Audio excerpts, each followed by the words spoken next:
मैं रीता उपाध्याय प्रयागराज से आपको कहानियाँ सुनाती हूँ। कहानियाँ सुनाने के पीछे मेरा उद्देश्य सिर्फ आपका मनोरंजन करना ही नहीं है, अपितु आपके साथ साथ अपने ज्ञान में भी अभिवृद्धि भी करना है। इसके लिए मैं तरह तरह की पुस्तकों का अध्ययन करती हूँ, जिससे आपके साथ साथ मेरे भी ज्ञान में वृद्धि हो। आइए हम एक अत्यंत प्राचीन कथा का श्रवण करें। कथा का सार यह है कि जो व्यक्ति इस जन्म में दान धर्म करता है उसे उसका प्रतिफल अगले जन्म में भी मिलता है। तो कथा का हम श्रवण करें। बृहत नामक कल्प में धर्ममूर्ति नामक एक राजा थे, जिनकी इंद्र के साथ मित्रता थी। उन्होंने सहस्त्रों दैत्यों का वध किया था। सूर्य और चंद्रमा भी उनके तेज के सामने प्रभाहीन जान पड़ते थे। उन्होंने सैकड़ों शत्रुओं को परास्त किया था। वे इच्छानुसार रूप धारण कर सकते थे। मनुष्यों से उनकी कभी पराजय नहीं हुई थी। उनकी पत्नी का नाम था भानुमति। वह त्रिभुवन में सबसे सुंदरी थी।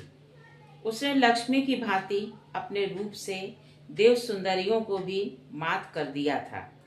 भानुमति ही राजा की पटरानी थी। वे उसे प्राणों से भी बढ़कर मानते थे। एक दिन राजसभा में बैठे हुए महाराज धर्ममूर्ति ने विस्मय विमुग्ध हो अपने पुरोहित मुनिश्रेष्ठ वशिष्ठ को प्रणाम करके पूछा, भगवान, किस धर्म के प्रभाव से मुझे सर्वोत्तम लक्ष्मी की प्राप्ति हुई है? मेरे शरीर में जो सदा उत्तम और विपुल तेज भरा रहता है, इसका क्या कारण है? वशिष्ठ जी ने कहा, राजन, प्राचीन काल में लीलावती नाम की एक वेश्या थी, जो सदा भगवान शंकर के भजन में तत्पर रहती थी। एक बार उसने पुष्कर में चतुर्दशी को नमक का पहाड़ बनाकर सोने की बनी देव प्रतिमा के साथ विधि पूर्वक दान किया था। शुद्ध नामक एक सुनार था, जो लीलावती के घर में नौकर का काम करता था। उसी ने बड़ी श्रद्धा के साथ मुख्य मुख्य देवताओं की स्वर्णमयी प्रतिमाएं बनाई थी, जो देखने में अत्यंत सुंदर तथा शोभा संपन्न थे। धर्म का काम समझकर उसने इन प्रतिमाओं को बनाने की मजदूरी नहीं ली थी। उस नमक के पहाड़ पर जो सोने के वृक्ष लगाए गए थे, उन्हें उस सुनार की स्त्री ने तपाकर दैदीप्यमान बना दिया था। सुनार की पत्नी भी लीलावती के घर परिचारिका का काम करती थी। उन्हीं दोनों ने ब्राह्मणों की सेवा से लेकर सारा कार्य संपन्न किया था। तदनंतर दीर्घ काल के पश्चात लीलावती वेश्या सब पापों से मुक्त होकर शिव जी के धाम को चली गई। वह सुनार जो दरिद्र होने पर भी अत्यंत सात्विक था और जिसने वेश्या से मजदूरी नहीं ली थी, आप ही हैं। उसी पुण्य के प्रभाव से आप 7 द्वीपों के स्वामी और हजारों सूर्यों के समान तेजस्वी हुए हैं। सुनार की भांति उसकी पत्नी ने भी सोने के वृक्षों और देव मूर्तियों को कांतिमान बनाया था। इसलिए वही आपकी महारानी भानुमति हुई हैं।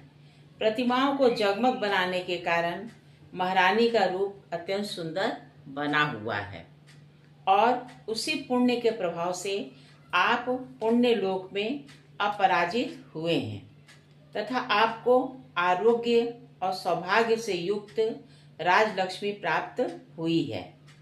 इसलिए आप भी विधि पूर्वक धान्य पर्वत आदि 10 प्रकार के पर्वत बनाकर उनका दान कीजिए। राजा धर्ममूर्ति ने बहुत अच्छा कहकर वशिष्ठ जी के वचनों का आदर किया और अनाज आदि के पर्वत बनाकर उन सब का विधि पूर्वक दान किया। तत्पश्चात वे देवताओं से पूजित होकर महादेव जी के पास परम धाम को चले गए। जो मनुष्य इस प्रसंग का भक्ति पूर्वक श्रवण करता है वो भी पाप रहित हो स्वर्ग लोक में जाता है। राजन, अन्नादि पर्वतों के दान का पाठ मात्र करने से दुख स्वप्नों का नाश हो जाता है।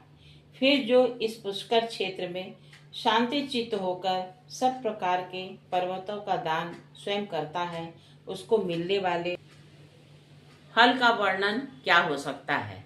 कहिए मेरे श्रद्धालु श्रोताओं, आपको मेरे द्वारा कही गई यह कहानी कैसी लगी। अगर अच्छी लगी हो तो कृपया इसे लाइक और सब्सक्राइब कीजिएगा। नमस्कार।